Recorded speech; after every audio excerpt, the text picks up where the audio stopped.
आफ्ताब। अस्सलाम वालेकुम मैडम। वालेकुम सलाम, कैसे हो? आप कैसी हैं? बस ठीक ही हूँ। मुझे तो डर था कि तुम शायद यहाँ आओगे नहीं। आपके लिए एक बहुत अच्छी खबर है। वीरू तुम्हारे पास है? हाँ, मगर आपको कैसे मालूम? जब वीरू से अलग हुई थी लगा था अगर वो जिंदा रहा तुम्हारे ही पास पहुंचेगा। हमारा कोई और बचा भी तो नहीं।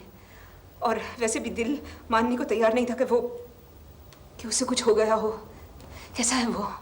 ठीक है, आप कहें तो उससे आज ही मिलवा दूं। मेरे पीछे पड़ा हुआ है और मुझे तो मालूम भी था कि आप कहां पर हैं। अभी नहीं, फिर कभी मिल लूंगी उसे। आज मैंने तुम्हें किसी काम से बुलाया है। कहिए। तुमने शायद सुना होगा, हाल ही में सेठ चेन ऑफ होटल्स के मालिक दीपक सेठ का कत्ल हो गया है। मेरी एक बहुत ही अजीज दोस्त तारा इस केस में फंस गई है। उसने कत्ल नहीं किया है। एक दो दिन में उसे हम लोग बेल पे बाहर निकाल ही लेंगे, लेकिन उसे बचाने का सिर्फ एक तरीका है, हमारे पास असली कातिल को सामने लाना। जी। हम चाहते हैं कि तुम इस मामले में हमारी मदद करो। आफ्ताब, तुम्हारे बिना मेरा कोई और है नहीं, और मेरे बिना मेरी दोस्तों के पास कोई नहीं है। जी। तुम कातिल का पता लगा सकोगे ना? क्यों नहीं, 4-5 दिन में पता लगा लूंगा। और सुनो आफ्ताब, अगर रास्ते में कोई भी आए तो जी। कंचन, ये तू क्या कह रही है?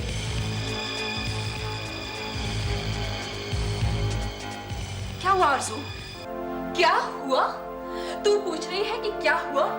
एक ऐसा आदमी जिसे हम जानते भी नहीं, उसके लिए तुम कह रहे हो कि इस मामले में दखल दे। और ऊपर से तुम मुझसे कह रही थी कि रास्ते में कोई भी चीज आए तो उसे क्या? ऑब्वियसली तुम्हारा मतलब यही था कि अगर कोई चीज आए तो उसे हटा दो। क्या पागल हो गई है क्या तू? मैं ऐसा कहूंगी और वो भी यहाँ? हर्षू, मेरे कहने का मतलब सिर्फ इतना था कि अगर कोई रास्ते में आए तो तुम उसकी फिक्र मत करो। काजी, मुझे कहीं कुछ गड़बड़ लग रही है। वैसे भी वक्त हमारा खराब है, कहीं कुछ और बुरा ना हो जाए। ये आफ्ताब नाम का आदमी मुझे सही नहीं लगता। इस पे भरोसा नहीं किया जा सकता है।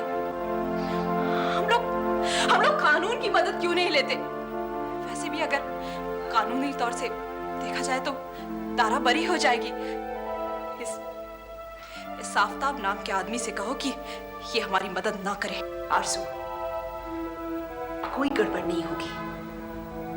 तुझे आफ्ताब पर यकीन नहीं है ना, लेकिन मुझ पर तो भरोसा है। इस मामले में तुम लोग मेरे साथ हो। मैं ऐसा कोई काम नहीं करूंगी जिसमें तुम्हें प्रॉब्लम हो। फिक्र मत कर तू। कांची, मुझे उस आफ्ताब को यहाँ बुलाना ही नहीं चाहिए था। पता नहीं मुझे ऐसा क्यों लग रहा है कि हम बहुत बड़ी मुसीबत में फंसने वाले हैं।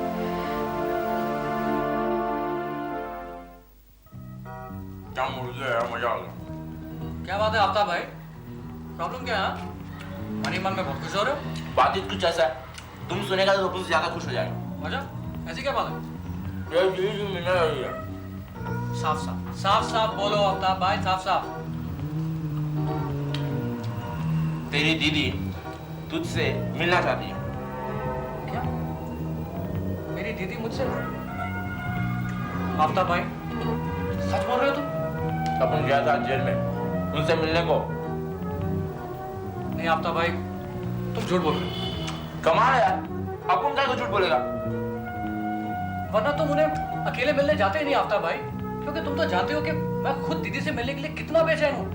अपन तो ये पता लगाने गया था कि तुम्हारी दीदी भी वाकई तुमसे मिलने को बेचैन है कि नहीं। फिर झूठ आफ्ताब भाई, फिर झूठ। अरे झूठ समझता है तो समझो, तुम्हारा तो दिमाग ही फिरेल है। वैसे अगर तुमको वाकई अपनी दीदी से मिलना है तो कल 12 बजे जेल के बाहर पहुंच जाना। उनको कुछ खास काम भी है तुम्हारे साथ। देखो आफ्ताब भाई, मुझसे मजाक मत करना। मजाक मत करना आफ्ताब भाई। अरे मान भी जाना मेरे बाप, खुदा कसम सच कह रहा हूं।